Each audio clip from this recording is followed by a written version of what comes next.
What I'm going to share with you today is going to prevent you from falling into traps that may place us right back where we started and right back into the curses that we have been striving to break. Hello, beautiful people. It is Oshun Kimmy, your sage, your guru, your mystic, and your spiritual informant. And today I'm going to talk with you all about what happens every time you begin to break curses and spell work that has been operating over your life. And essentially what happens is that your progress, your healing, and your evolution starts to trigger a whole new layer of the curse. So let me explain a little bit more. As you heal, you essentially elevate in ways that close off the access that negative entities can have to you, and you become more invulnerable to the negative effects of the spell work. Because those curses, the entities behind those curses, and even the sorcerers behind those curses don't want you to be able to break those curses. So essentially what happens is that your healing and your evolutionary journey triggers a whole new layer of the curse. So let me explain a little bit more. So your healing triggers negative entities and sorcerers who work with these entities to find new ways of accessing you and your energy. So as you begin to heal and elevate beyond the low vibrational entities and spell work, you will begin to notice two things. Number one, you'll begin to notice old habits, mindsets, and temptations begin to re-emerge in your life. You may begin to feel tempted or feel lured toward old ways of being that you have already outgrown.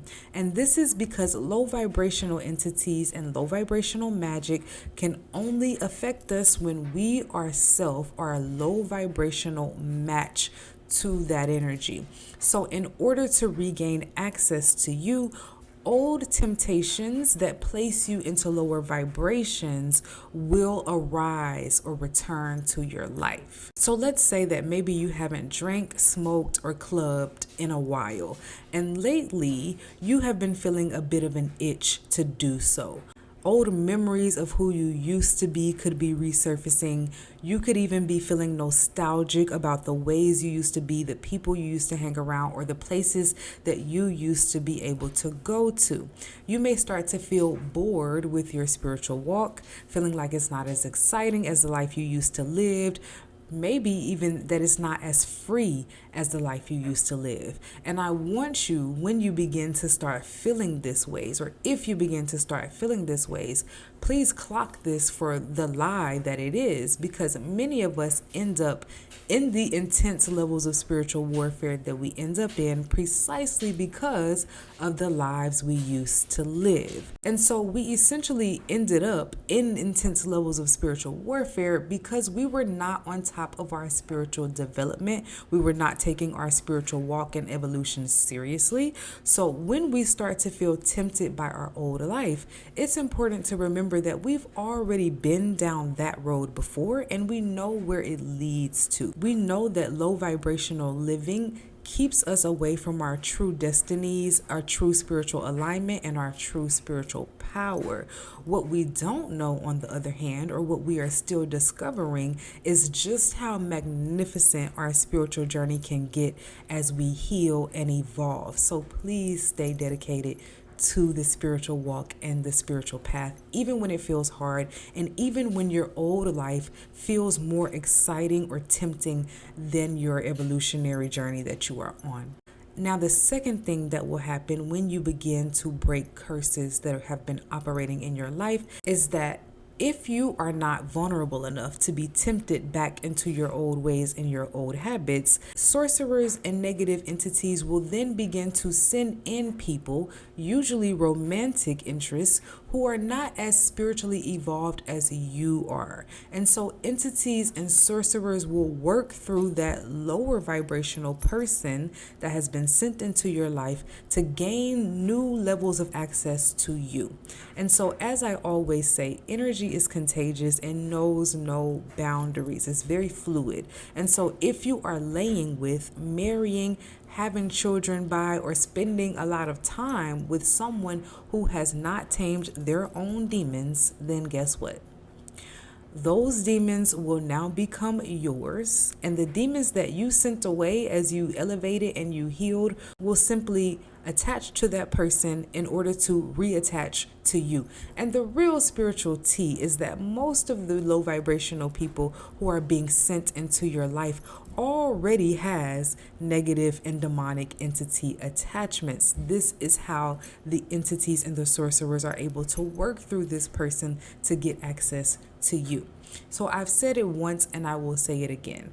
The number one way that I see destiny swaps happen successfully is through people having intimate relations with, marrying or having children by people who they are not spiritually aligned with, or who are in a lower vibrational state than they are. And so we must choose partners from a spiritual perspective, not out of loneliness, not out of lust, but we must seriously ask ourselves, is this person spiritually aware enough?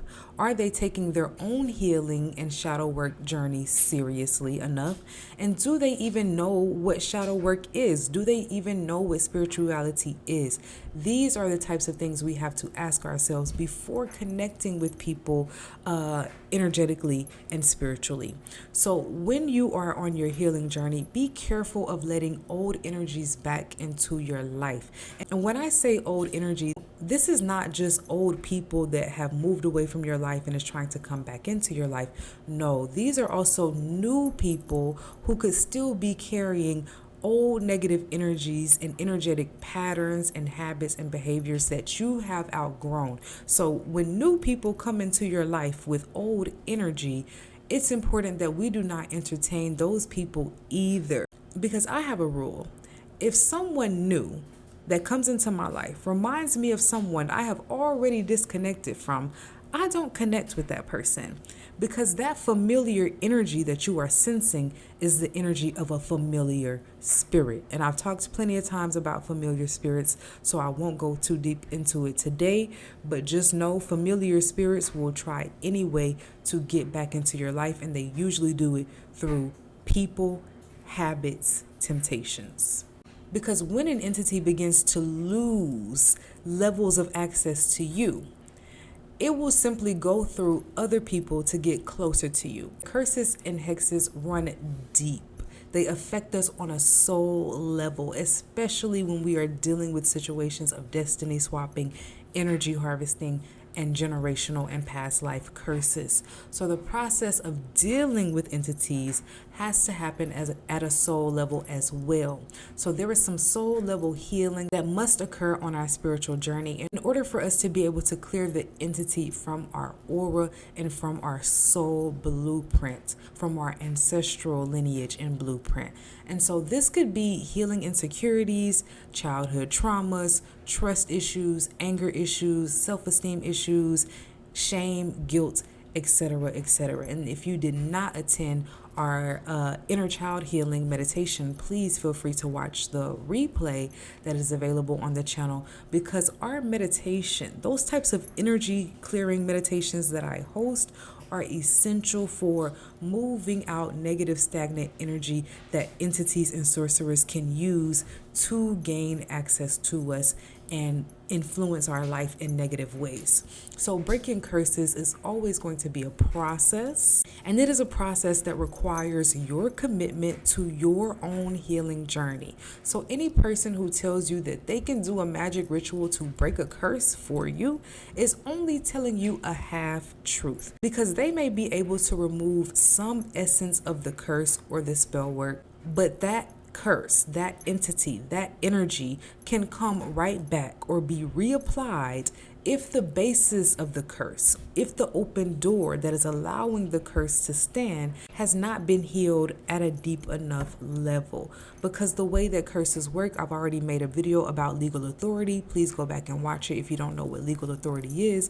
But the way that curses work is that there has to be some opening to where your energy has to be an energetic or vibrational match for that curse in order for it to work. So our healing work to raise our vibrations and to heal our energy body is key to clear clearing out curses permanently, so that even if a witch or a sorcerer who has it out for you wants to continue to try to reapply curses in your life, you have done enough healing to be able to clear curses more easily from your energy body, because those curses will not have a place to land in your energy body.